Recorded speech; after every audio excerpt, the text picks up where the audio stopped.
And it's BourbonBlog.com live. I'm here with my good friend, actor Will Swenson. We're going to taste some whiskeys and talk about what's been happening with you. Will, how's it going? Oh, so many things, Tom. So many things. But before we get going, I always feel a little underdressed when I'm talking with you. And so tonight, I thought it would be appropriate to break out the bow tie. And, I love it. Totally try to match your level of elegance. Now, the only thing is, it's been about, I don't know, 10 years since I've probably tied my own bow tie. You're doing great. You almost have it there. I'm gonna give it a shot. This could be an instructional video too. I don't think so. What's really weird is I'm not like looking in a mirror. I'm looking at myself, and it's backwards. So I'm completely confused. You have to think backwards on it. Oh my gosh, it's so nuts. Why is the image backwards? Oh, I can't find the good side. No, this hand. That's what I'm looking for. Really good, Will. And then you just pull it over. That's awesome. Oh, Tom, this was supposed to start out good and be like a cute bit, but now this is really good. Do it by feel. You about have it. You just got to pull both of those sides and kind of even them up. Oh yeah, yeah. Yes. So, Will, if I ever need someone to play the part of Tom Fischer, let's just say someday, a movie about my life. You don't know how many people, Tom, that I tell about you. I'm like, I've got this one buddy who's got the dream job. He travels around, people pay him money to drink whiskey, and I'm not kidding. That's his job. Thank you. Well, and again, if you ever play the part of Tom Fischer, you'll get to drink on set. Hopefully, they'll let you. Oh, I do that anyway. Well, you do. Okay, maybe you drink a little extra on set. When you do a show that involves drinking in the show, and so you're supposed to pretend like you're drinking, but you can't actually drink because you have to concentrate. That's the worst. Yeah, but usually they let you. Hopefully by now they let you. They're like, it's Will. We'll let him drink. We know he can do it. Sure. I could pull it off. Why not? But you always want to drink after that show. Hey, I love the bow tie, Will. Thanks for. I just wanted to be as dapper as you, Tom. Except mine's huge and I look like a clown. You look very handsome. Well, thank you. No, I mean, you did a good job. I think they can be all kinds. I think that's the fun part.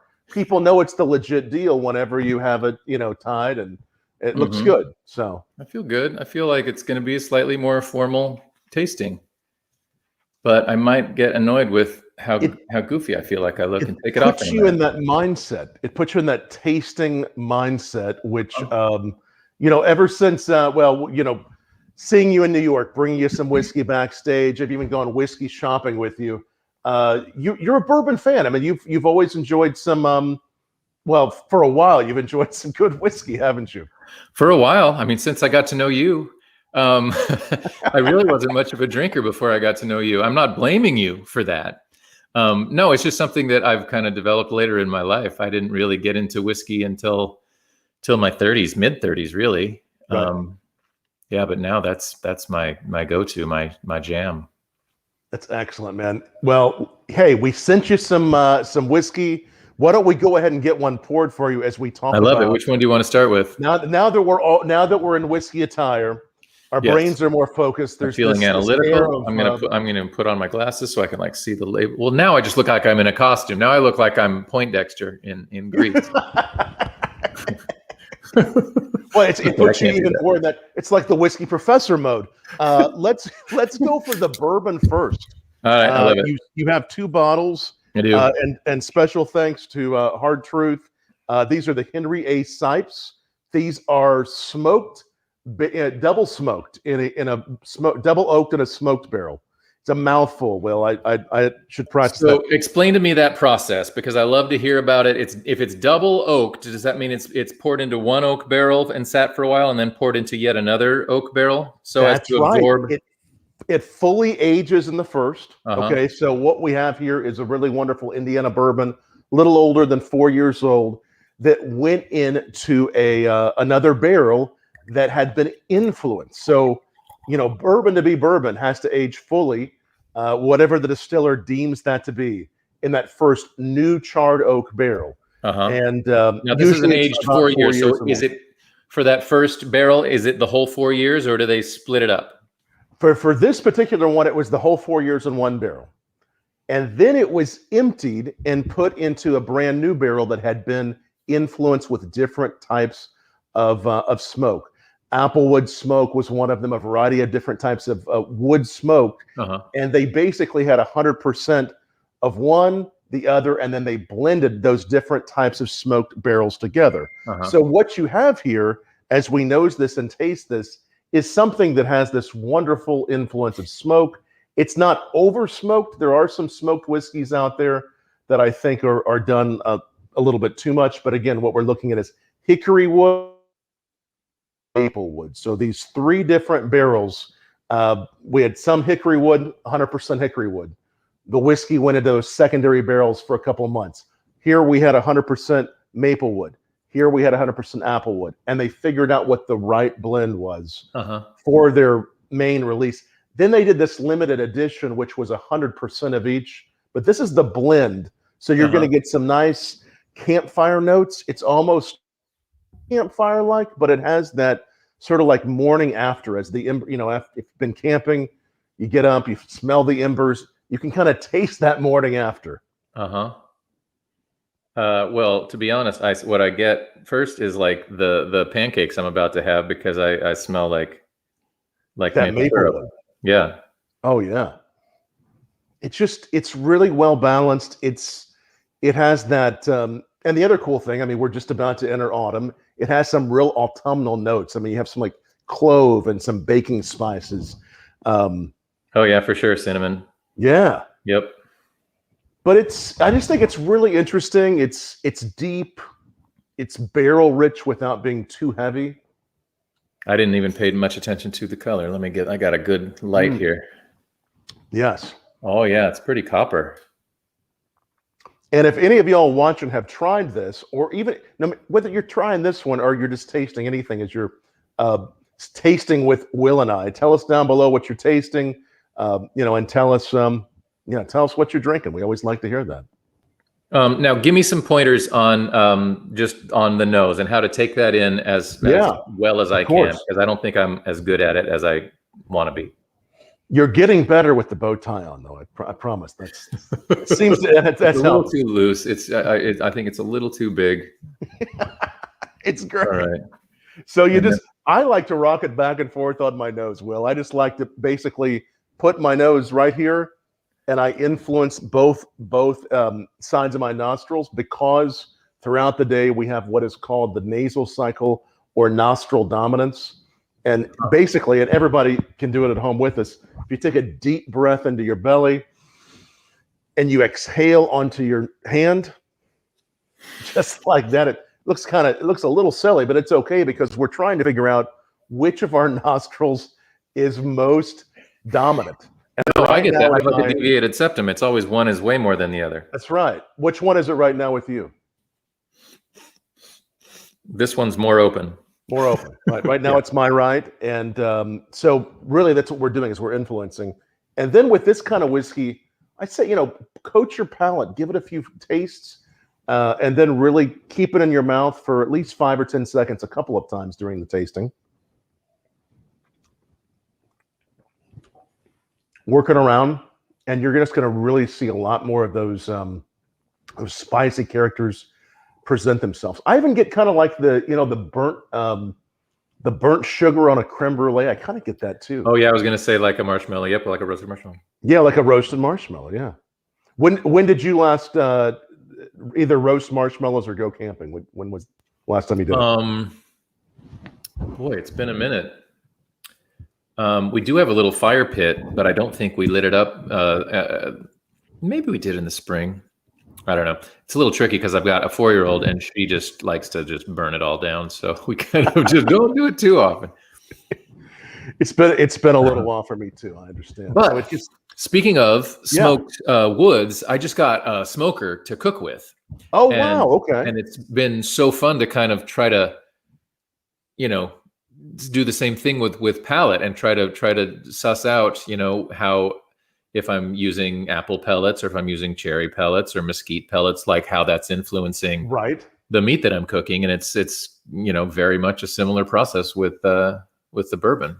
And this will be perfect as you're smoking. Any favorites? Any favorite wood chips that you've used or favorite meats? I'm kind of trying to suss it out and figure it out as I go, but it seems like so far I love if something is sort of like a gamey thing, like venison or elk, like the sweeter woods, like maple or cherry, are just play into that super great.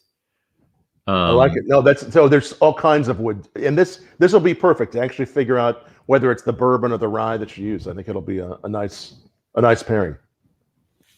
Yeah, it's such a cool science, and it's like, do you play against sometimes to like get a juxtaposition of taste, or do you play with the same tastes to sort of make it stronger?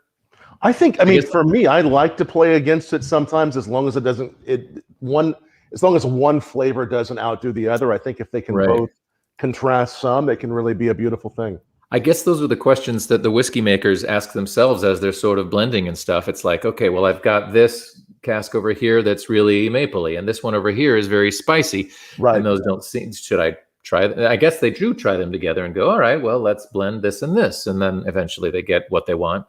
It's all about balance, and that's it, because if one thing is overdone, it can really, one of those areas can sing too high and one can sing too low. And then will they just kind of mix and less of this and less of that, or do they want to go back to the drawing board and like reconfigure the entire process? My guess for this one, usually if you're blending 3 different types of barrels together, my guess is they started with blends, saw where that took them, a third, and then they started adjusting from there. If I was blending 2 things, I might start, even with a cocktail, if I was trying to create a cocktail, I might do half and half and then start adding or some time.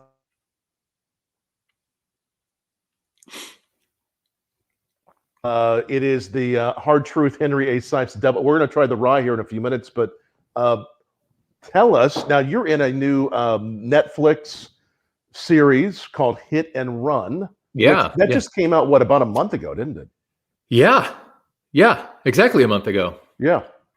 Tell us about Hit and Run. It's cool. We started shooting it way before COVID, and it's an interesting premise. It's about an Israeli dude whose wife gets hit by a car and dies. And then he starts to suspect that maybe she wasn't, that it wasn't an accident. So the way that the structure of it is the first 2 episodes take place in Tel Aviv. And then he ends up heading to New York to try to figure out what happened with her death.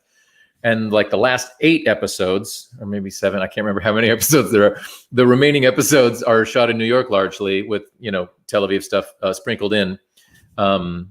So we started shooting the whole series in New York. Started with episode 3 and finished all the New York work. And then we just had episodes 1 and 2 to go to Tel Aviv. My character didn't get to go to Israel to shoot, darn it, because I wanted to. I hear Tel Aviv is amazing, but so they went to Israel and started shooting, and halfway through episode 1, COVID hit. So massive problem. And they had to just sit on it for a long, long time. Eventually they got to the point where they could shoot again, and were able to finish it, and they finally released it. Oh, shoot, Tom, you're frozen. Did I lose you? Did you lose me? It's the tie. No one could pay attention with the tie. Is it me? Ah. And I'm back. Well, I had warned you this might happen, but it was. Is it me? Anyway, Is it me? you've been telling them about the whiskey or Hit and Run. I don't know which one. I've been talking about Hit and Run, and then I was just talking about how handsome you were. I appreciate it. Thank you very much. That definitely that helps to add to the whole video. I appreciate it. Okay, so Hit and Run. Watch it now. Netflix. Hopefully I won't leave again, but thank you. Oh, please. So I have a smallish part in that one. So if anyone's Nice. watching and if wants to see Will Swenson's work, you're going to be like, where is he? Obviously, I don't show up till episode 3 because I don't. My character takes place in New York. But it's a super entertaining show. It's kind of a thriller, action thriller. It's good. I liked it a lot. Nice. I ended up having a really small part in a new Netflix docuseries called Heist. Now, did I tell you about that? No. So it's a docuseries about 3 heists that happen. One of them is the stealing of the Pappy Van Winkle. Oh, right. Pappy Gate. So I covered that story probably more than anybody else had covered it. And there's a very, again, you have to kind of watch for me in that last episode, but I'm in it, which is kind of cool. Nice. I love it. That's cool. Yeah. It's fun. It's fun. And it's a fun story too, because it's all about this criminal that stole Pappy, and then he only got 30 days in jail. So are you serious? He only got 30 days. He was sentenced to like 15 years. So I'm going to go track that down. That sounds very story. You'll watch. All right. So let's move on. Do you have a second glass there? I do. I've got 4. Okay, we'll try. I was going to try this, and then I was going to add an ice cube like and see if it made a big difference. Contrast and compare these. And any questions for Will Swenson, ask them down below. I think one kind of interesting question is that I have. I know you've always done a lot on Broadway, always done a lot in theater in New York. What's that looking like? I know it's been returning a little bit, but what's happening? Man, it's been so tricky. So over the whole pandemic, as an actor, at first there was no work, and then film and TV kind of figured out a way to make things happen by just doing these crazy strict protocols and being able to kind of shoot in isolated ways and test everybody all the time. So film and TV was able to get back on its feet. I don't want to say quickly, but compared to theater, quickly. And unfortunately, the nature of theater depends on a room full of 1,000 people or however many coming together from all over the world in Broadway's case and being in the same room together, which obviously is a recipe for disaster over the last year and a half. So I mean, when this happened, Tom, we were like, oh, can you imagine Broadway being shut down for 2 months? It's just going to be terrible. Right. And it's been shut down over a year and a half. And it's been devastating. Like all of our friends have just struggled. So many of them, me included, lost our insurance. So many of us, folks weren't able to pay their rent, and a lot of people kind of had to quit the business or go home and start teaching and find just any source of income. So it's just been a brutal, brutal time. To an extent, it's felt a little bit like we're held hostage because it seems like America kind of can't get its act together and figure out how to do this a little more quickly. And because it requires like a herd situation of everyone being safe to pull theater off, we're like, we just feel like, come on, everybody, do us a favor and let's get this going so that we can get back to work. So thank goodness for vaccinations, because Broadway is at the beginning of getting back on its feet. Last week, 2 shows reopened, and all I've done is watch videos of people standing up and clapping for 10 minutes at a time, just because people were they're thrilled to be back. Thrilled to have it back. So 2 Broadway shows are running, and Bruce Springsteen is on Broadway right now because he's an easy, safe bet to sell tickets and to not have to be up close and personal because it's just one dude on stage. Right.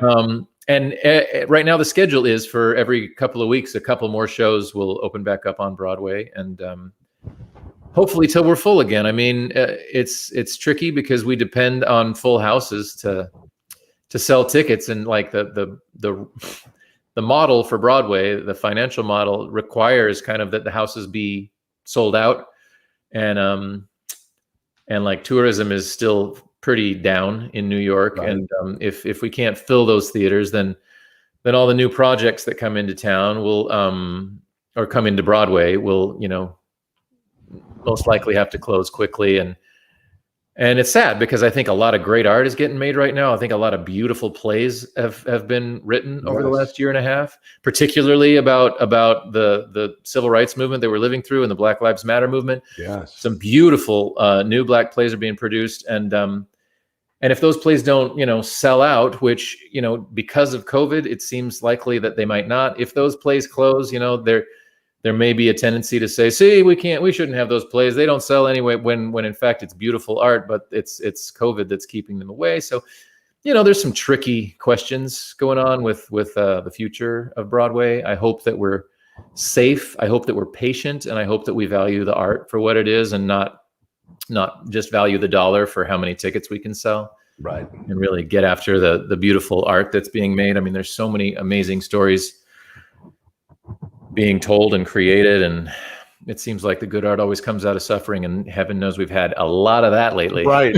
So much, and so many great things written the last year and a half, and that were going to be out there. The black plays you mentioned, and some of the ones you're most excited about. Tell us about those. What should we be watching for?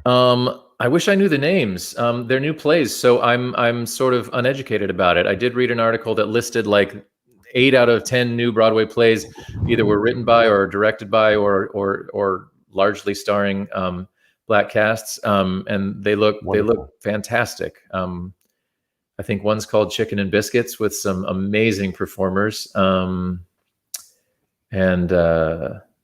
yeah, I don't know the titles of some of the others, but I'm super excited to see them and support them. That's excellent. And you'll be yourself also auditioning for some in the near future. Hopefully. I mean, I'm going into rehearsals for an off-Broadway musical, which is not a new piece. It's a musical by Stephen Sondheim called Assassins. Really great show. We were actually in rehearsals for this show when COVID hit. And we had to shut down rehearsals, and we didn't know if we'd ever get to do it again, because the cast is this kind of incredible group of actors, and everyone wanted to do it so bad that everybody's kind of figured out how to work their schedules around so that we're all gonna still do this production.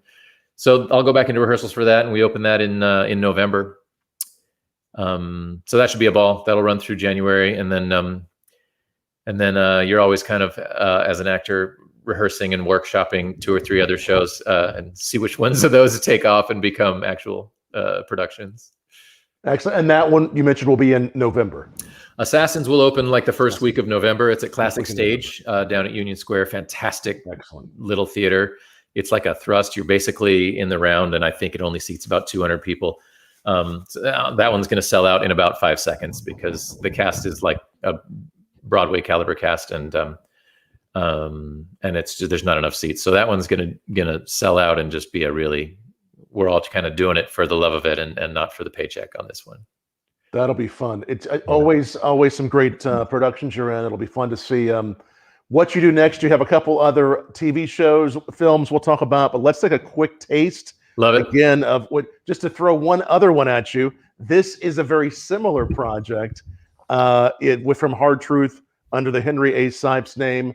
And again, I know this is going to be available soon in New York. They're expanding states very quickly. So are you telling me that this is not available in New York, and I'm like the first New Yorker to taste this? You may just be. I know they're either going to be expanding there later this year or early next, from what I recall. I know it's a distillery in Nashville, Indiana. They're going to be expanding a lot of places, but you may just be one of the first New Yorkers to try this. Nashville, Indiana? What's that? Nashville, Indiana? Yes, same name as Nashville, Tennessee. This is a much smaller. I think I've seen it. Is that southern? That's like way southern Indiana? It's fairly southern. It's more northern than I am, because I'm in Evansville, which is right on the border of Kentucky. But it's kind of not quite halfway up. How did I not know you're in Evansville? Maybe I'm just drunk already. But I almost went to Evansville University, and I'm surprised I didn't put that together. It's all right. Yeah, great theater program. Lots of wonderful actors have been there. And, 2 of my friends from high school went there, and I thought about it. I think I had a scholarship offer from them. But nice. I could. But you ended up going to BYU. To BYU. Like a good Utah boy. Yes, of course. So, one cool thing about Indiana is it has its own new classification of rye whiskey. One of the only other states that has a rye whiskey. Now, this is a legal classification that says it has to be this, and that is New York. So New York has what's called Empire Rye, which it has to be aged a certain number of years. It has to be made from New York grains, and there's actually a label that designates this is legally a New York rye. Really? Indiana just passed a law for Indiana rye, so we're like the second state that I know of to do it. Even though ryes can be made, Kentucky, Tennessee, wherever it might be. Sure. So you're having a true Indiana rye. I love it. What's the classification called? Is it called something special? It's just called Indiana rye whiskey. Indiana rye. Excellent. It's that simple. So that label you see on the side means it's an Indiana rye whiskey. Oh, cool. So this one's 90 proof as well.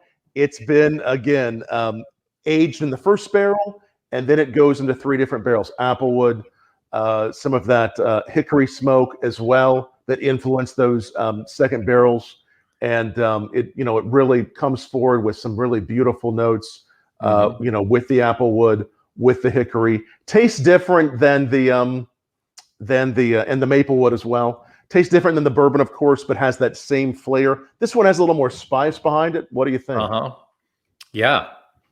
Caramel on the nose, I thought, and sort of maybe like bread dough. Caramel on the nose. I agree.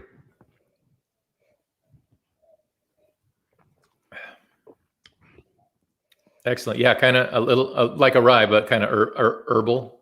A little more, herbal notes. I get kind of that nice clove, because clove's one of those notes I get on rye whiskey anyway, but it just really goes a lot further into those clove notes, the real serious spice. Beautiful by itself. This would also, both of these would just make some dynamite cocktails, because with a cocktail, you're always trying to influence the whiskey. The whiskey here has already been influenced with this wonderful smoke.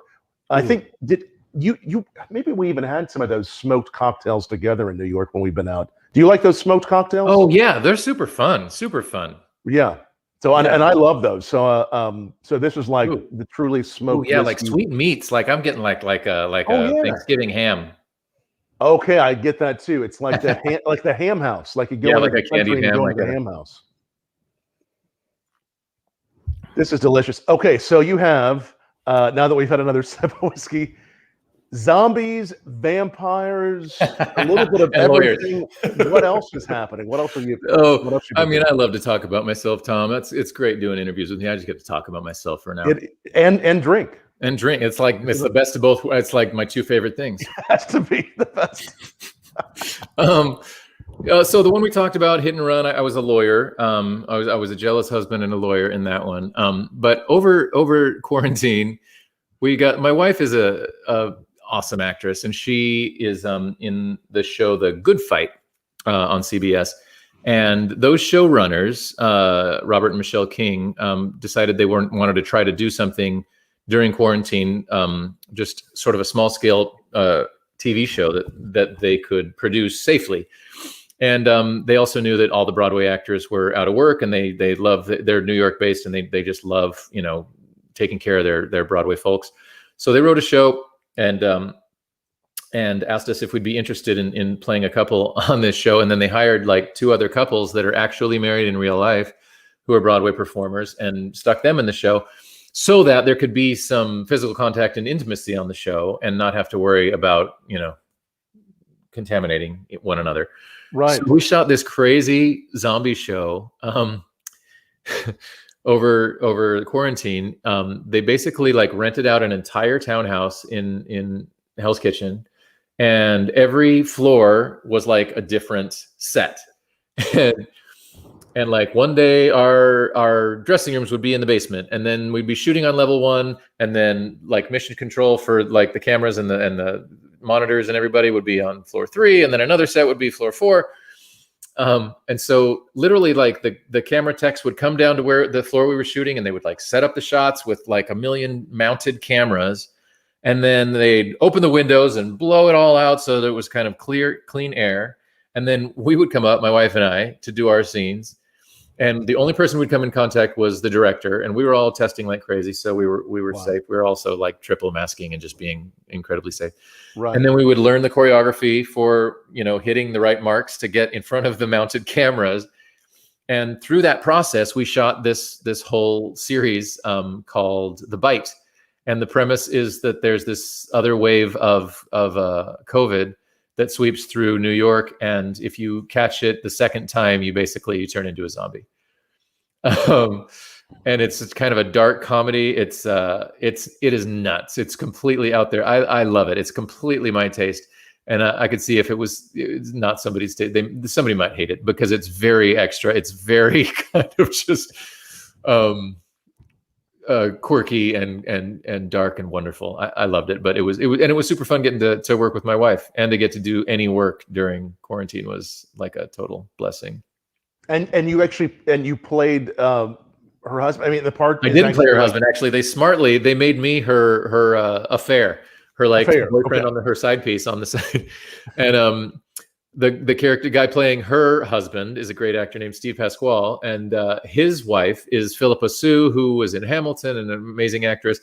So he was having an affair with Philippa, and Audra was having an affair with me, and Audra and Steve were supposed to be married, and so the heat was between the affairs on both sides, and then they were trying to cover it up on Zoom chats with each other.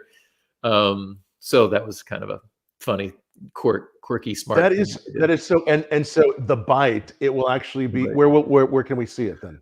It was released on Spectrum first, Spectrum cable. So if you subscribe to Spectrum, if they're your cable or internet provider, you have access to it now. If not, I think you can pay a fee to stream it Wi-Fi wise, and eventually it was co-produced with CBS. So CBS, I imagine, will throw it up on their platform one of these days. But for the moment, it's Spectrum.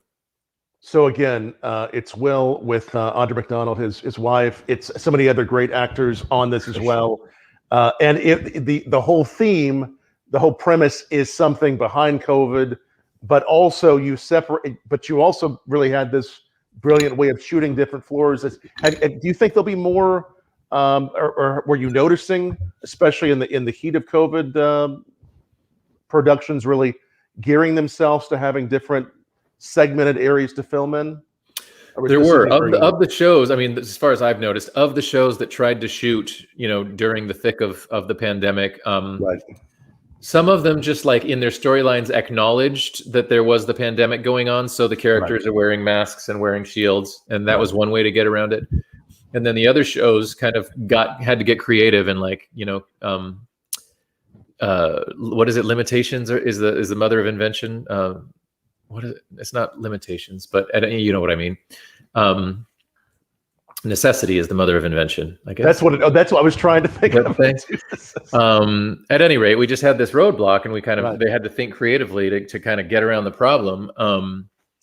So that was the other way that I feel like TV shows sort of had to figure out a new way of shooting and telling stories. A lot of people kind of went with long lenses and single shots, and then you kind of faked the shoulders in the foreground to kind of pretend that there was a conversation, and they were actually shooting by themselves to be safe. So,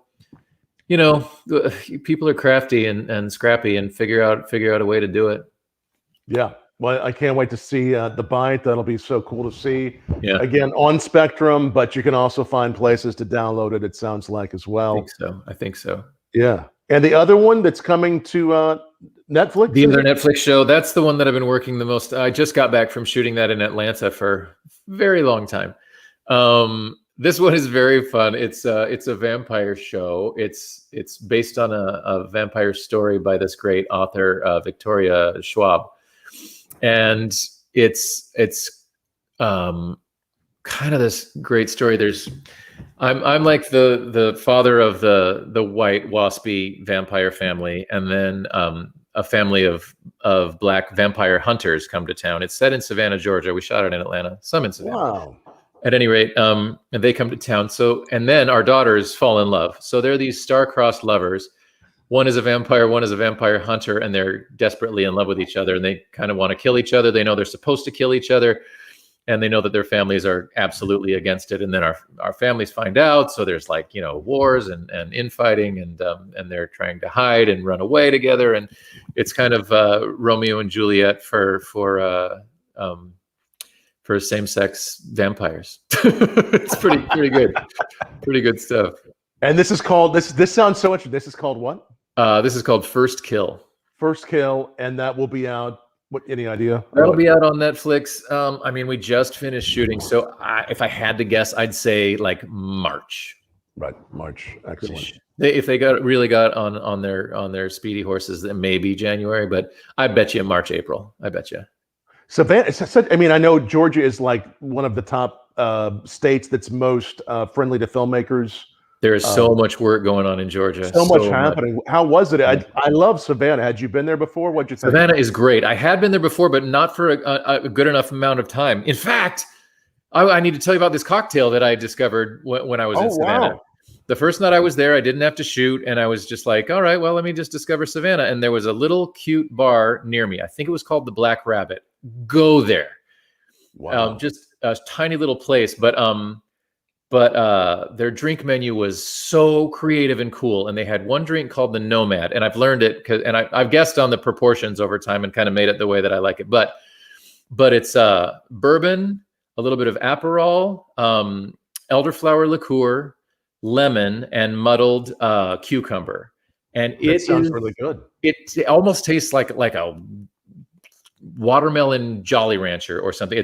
It's tart but sweet and a little tangy. Oh my gosh, I like it so much. Tastes like you're at the spa, but it's just light. You barely get the bourbon. It's called the Nomad. They called it the Nomad. I've tried to look it up, and it's like it's not a known drink. I think it might be their own drink, but I'm just crazy about it. That sounds so good. And again, it's called Black Hat in Savannah. I think the Black Rabbit. I'm going to look it up. Sorry, Black Rabbit, because I threw a star in it on my maps. That sounds really good. So, but they absolutely deserve to like be well known, because that was a stunning little bar with such good stuff. And the Black food. Rabbit, yep. When you're not feasting on blood on the set, the food in Georgia, I mean, it's the cuisine is amazing. Oh my gosh, dude, I gained so much weight from biscuits and gravy. I love it. Ugh, it's so good. I just could not resist. And the barbecue, just ribs and more ribs. Serious stuff. So good. Excuse me. It's such nice stuff. No, it really is. And again, the First Kill and the other one is called First Kill, The Bite, and Hit and Run are my Run all out. Well, those two are out now. The First Kill will be coming. Right. Correct. It's always so much happening, and thank goodness. Knock on wood. It'll stop. They'll figure out that I don't know what I'm doing eventually, and they'll be like, "What were we thinking? I don't know." Hey, if it's whether it keeps going or stops, I'll always send you whiskey, and we'll always be chatting. Dude, then we're going to be friends for a long time. Yeah, we will. So we'll go back. We'll tell everybody again. Bourbon, rye. We're tasting both. And the fun thing to do is, Will, if you go back and forth, nose the two. Oh yeah. I mean, to me, that's kind of fun too. Is just to get kind of, you can taste the two. But even if you just nose the two, I have the bourbon here. I have the rye here. You can begin to notice those subtle nuances, just like this. I love them both. I'm not sure. I think it would all be situational. Did you have a favorite of the two, or they're both amazing? I think I like the rye. I mean, lately rye has been my kind of new discovery in the realm of whiskeys. Yeah. But I love how sort of peppery it is, and it's really open, and oh my gosh. You could even do kind of what we call sometimes whiskey mixology, just for fun, and blend the two together kind of at some point and be like, this is my own blend. That's some point is right now. Okay, let's try it out. I have about half and half. We'll give it a try. Not that I would do this with any two whiskeys, but it makes sense because they've had some of the same smoke influence. That ain't bad either, is it? No, that's really good. I like that a lot. You know what I love about these is you get a lot of smoke from them, but for my taste, I'm not like a Lafroig kind of Islay kind of. You don't want to go too far with the smoke, right? Yeah. It might be the peat involved in the scotches, but like this has lots of smoke, and I love the taste of smoke. I love it in my ribs, and I love it in my whiskey. But when it gets too much, I feel like I'm just eating the campfire instead of having it be on top of my whiskey. And I like that I definitely get a lot of smoke, but it's not overwhelming.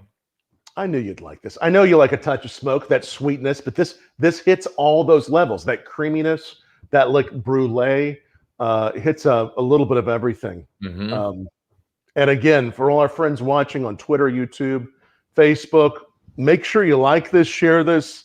Tell us down below any favorite Will Swenson films, productions. So much ahead for Will. In general, as New York is coming back, any thoughts, anything? I haven't been back to the city. It's been a while. The last time I was there, I think I was talking with you. You said, go see Jagged Little Pill. And then like 3 days later, Broadway was shut down. I was there just as things were shutting down. Right.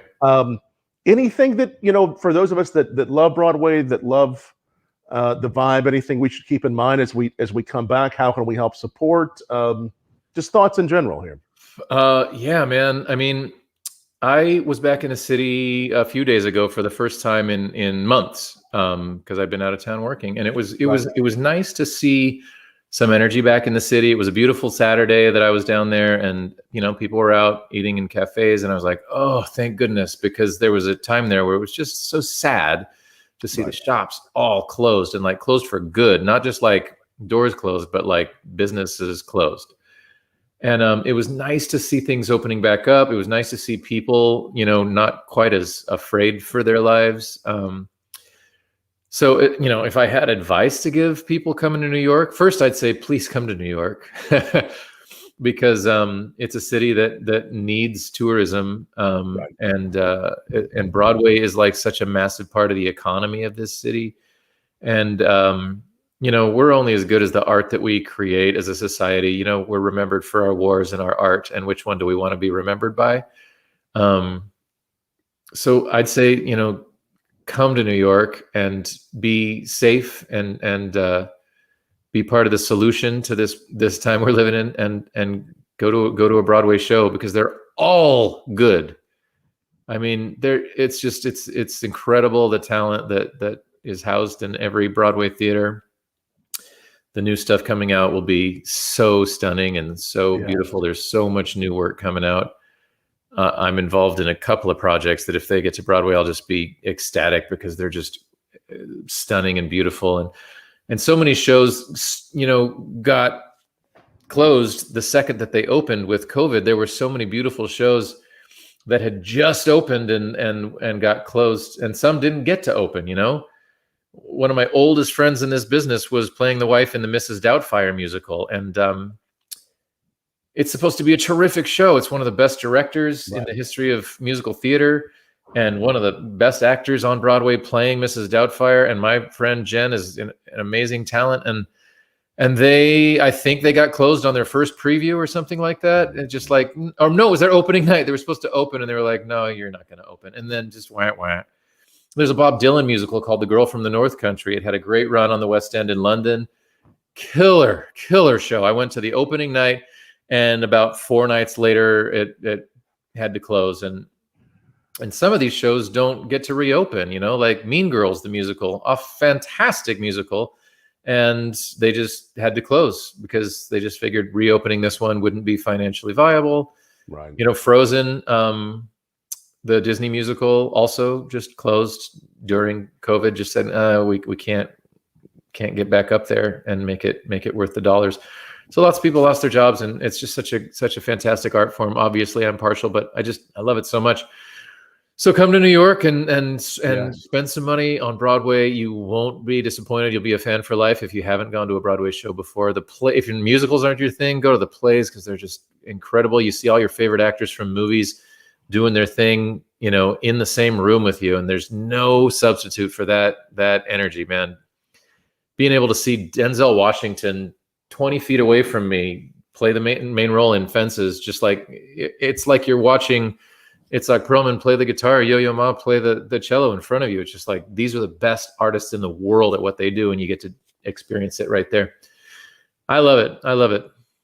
I miss it, and I can't wait to get back there and experience it. I think that once we all get back and see these live performances, whether it's Broadway or concerts, sports, whatever it is, there is this thing that goes off in our heads that says, I haven't seen this for a while. There's something magical here. I know that for me, that was going to Kentucky Derby last May because I'll bet. we had not seen the Derby the May prior. Nobody got really to be able to go in that September. So just saying, I can't believe this is actually happening. So there's that moment you realize, and I think we'll hopefully always be grateful for that as we return. I really hope so. Yeah, just it's so wild that it seems like a privilege to socialize now. Like our street here in my neighborhood, we had a barbecue on Sunday, and it was just like it was the first time that we'd done that in a year and a half, and it was just like it felt like a privilege to be able to hang out with people. Well, it's a privilege always to see you, my friend, and to have some whiskey with you, and to even have you try on a bow tie for me. That was fun. I couldn't pull it off like you, Tom. You did good. It was I tried. I wanted to be all dapper. Maybe I should have worn a jacket as well. I think maybe I need to go with a smaller bow tie. Well, you know what? Part of it's just the length. But it looks good. Next time I see you, I'll have to bring you a. I didn't pull it off. I'll have to bring you a bow tie from my collection, and some more whiskey too. All right, I'll accept it. I wouldn't say no. Hey, Will, it's great to see you. Where can people find you that are following you? Where's the best place? Twitter or where's I've been slacking off on Twitter lately, but Twitter's where I mostly do my social media. I'm the Will Swenson on Twitter. And right, so it's the Will Swenson on Twitter is really your social media you do most. Yep. Cool. Follow him on the Will Swenson. And Will, thanks so much for having a chat with me here as we celebrate bourbon always, but September is indeed Bourbon Heritage Month, so we're continuing to do a lot of these, so keep on watching. I'm going to have Associate Distiller Lexi Phillips on tomorrow night, same time, same place, from Jack Daniels. We're going to taste Jack Daniels 10-year-old tomorrow night. So many new things coming, so be watching, and if for some reason you joined the stream late, you can always watch it later. It'll be up permanently. Will, great to see you, man. You too, my brother. Thanks so much for asking. Always great to chat. Yes, and look forward. Hopefully we'll see you soon in New York. I'll let you know. Brilliant. Love it. Cheers, buddy. No, wait. Thanks, man. Thanks for watching. Thanks, everybody, for watching.